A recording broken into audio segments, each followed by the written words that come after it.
As part of our directing, and because we were co-directing, me and Hannah together, we had to look at specific bits that we focused on, and we could say that were our ideas. A lot of our ideas were done together, and we did evaluate each other's work, but we had to focus on certain areas of ourselves, so that we had something that we could talk about personally in our own plans, and then compare them to what we did together.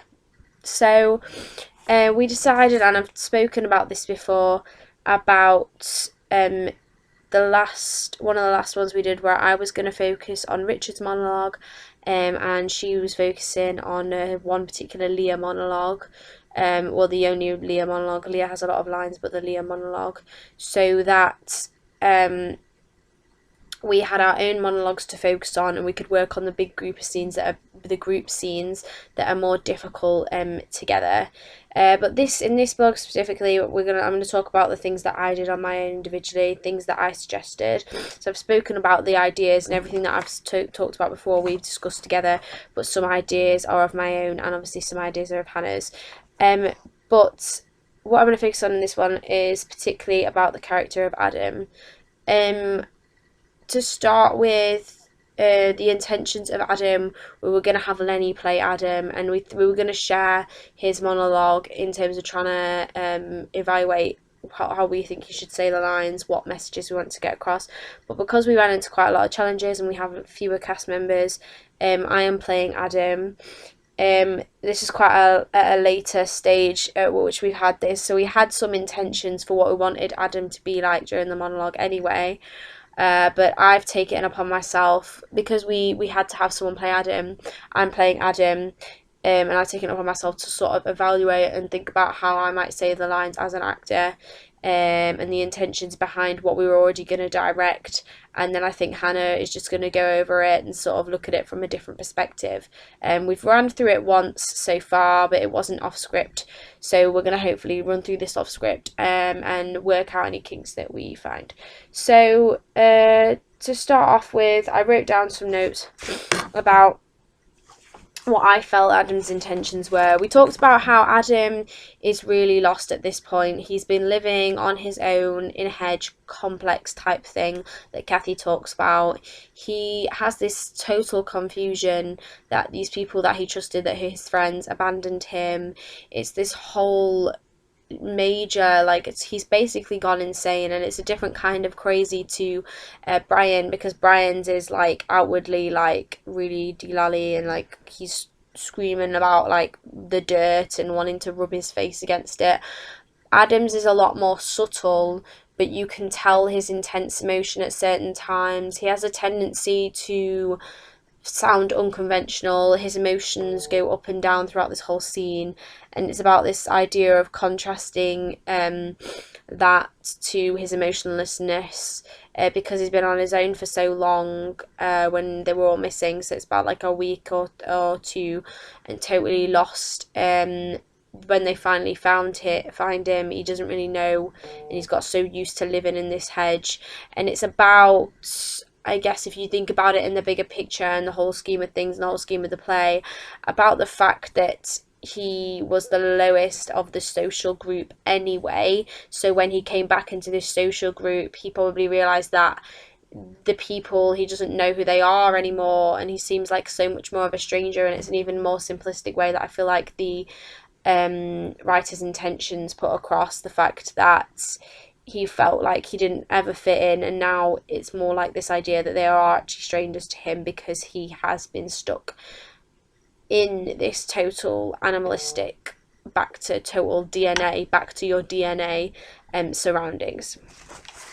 So in terms of the actual specific monologue, certain bits were more influential, and I highlighted these for my own sake. So I'm going more onto the bits that I pointed out after we'd discussed the sort of intentions that we wanted, in terms of we had this big group scene, and what breaks this big group scene in the middle is Adam's monologue. The attention is all drawn to him, with a potential spotlight on him, and the others' interactions to what he's saying is going to be influential at this point as well. So we've got that sort of set in our heads, and this is now my evaluations of the physical stuff that's happening in the scene and how I think that I would like it to be acted and how I'm going to try and portray it myself.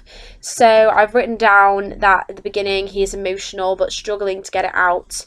He has confusing messages in his brain and he's trying to make sense of things properly. So he goes on about crawling, like with your hands and knees, crawling, and to me that comes across the idea that he's trying to make sense of it in terms of, yes, I was crawling, and explaining it to the others so that it makes sense. It's about him reiterating everything so that he understands it in his own mind and so that he understands it when saying it to the people around him. So finding the word crawling potentially as a way of visually demonstrating this idea. He corrects himself, makes sense a lot, trying to make sense a lot by saying fell, I falled, wake, woke. He sort of repeats himself, and in DNA itself the text is very fragmented, it's very jumpy and jolty, and there are a lot of interjections by different characters, but because this is a monologue, it's interesting that it's done in the same style as the short snappy scenes, because there's no one to sort of cut him off, and it's a lot to do with that sort of style mixed with this level of confusion, and I think it adds the aspect of him correcting himself because he has not really spoken to anyone in a little while.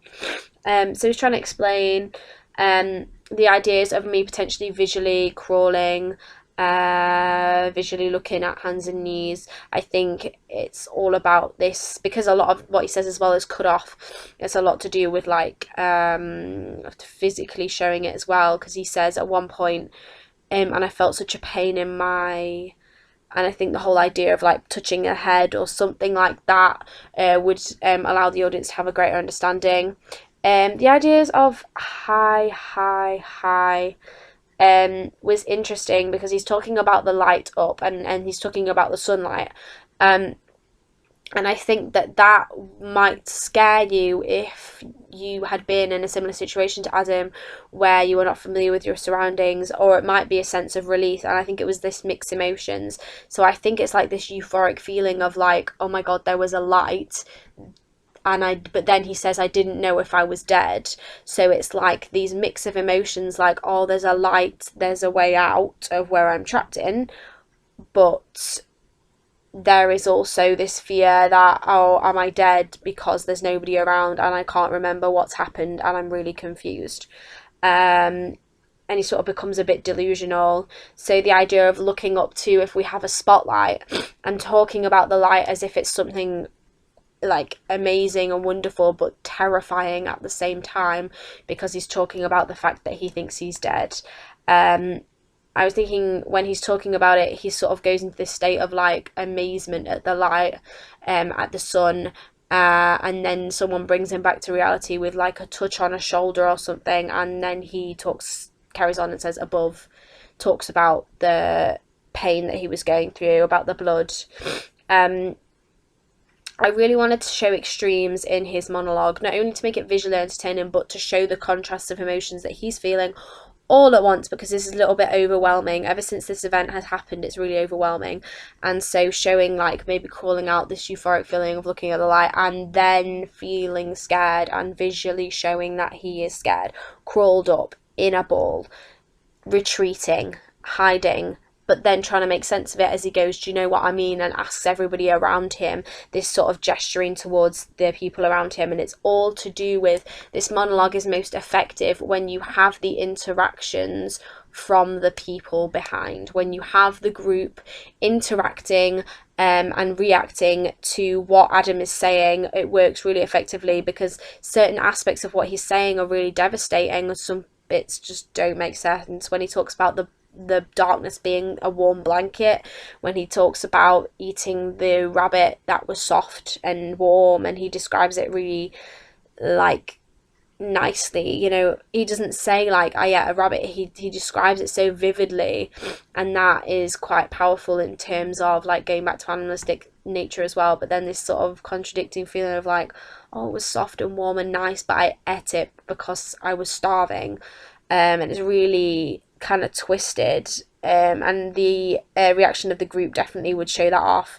Comforted by the dark, but then again scared of the dark, because he said he was wrapped in it, showing its confines, but then it was soft like a blanket, showing this idea of potential comfort, maybe something that he got used to, and the aspects of that. And it was like this continuous cycle where he turns again back to the light, dark again, I was scared again, and he's talking about how this cycle that he was stuck in, and he did not know where he was. And I think that's why he doesn't want to go back in the end, because he has got so used to all that stress that he went through to get used to that cycle. He doesn't know how to adapt again, and he's obviously showing that he would be able to, obviously, but within this straight away feeling, the group are listening to this, and this is when Phil gets the idea to just send him back and to kill him, so that everything in the situation seems sorted when it's really not. So in terms of other things that goes, it's a mix of emotions. He was quite argumentative on his own about his own blood. It was my blood, so it was okay, it was mine. And he says, and I do know my name, so you can shut, and as follows. So kind of argumentative. He probably stands up a lot more than he ever did, and it's probably this animalistic side again. The idea of crawling up into a ball when he said I was scared. About the pain, remembering the pain, and that whole idea of like maybe the idea of makeup and costume can really add to that. If we have like blood stains or bruising to the face, it can really add this sort of aspect. When he says a new me, I think he is being genuine. He laughs about the fact that he, it hurt to laugh, but I laughed. But then he's talking about it genuinely, like, I am a new me. And I think they sort of shrug that off and think he's just mad. But he is talking about it like he genuinely feels he's a new him, and going through this experience has made him a new him. And that's the reason as well why he can't go back, because he's realised that he doesn't fit in with that social group anymore, and that what they've done to him is it changed who he is. It talks about scratching. I think that's just the uncomfort of it all. The confusion. It's another idea that like makes it really odd. And best way to show this would actually just to be visually like scratching like mad. I think that would have the best effect. And when he talks about living there, I live there, he's being blunt about it, and he's saying that he lives there, and no one can tell him that he does not, and he's not. So he's back to argumentative and serious. So this whole idea is trying to get concepts that are new, that still matched what we want to show, because we wanted to show this, but because I have the ability to add in my own aspect, it's better if I do this, and then Hannah sort of looks at it and evaluates and directs bits of it herself as well. The whole idea of getting up, getting down, the interaction of the other group, that'll definitely the group that'll help a lot with it.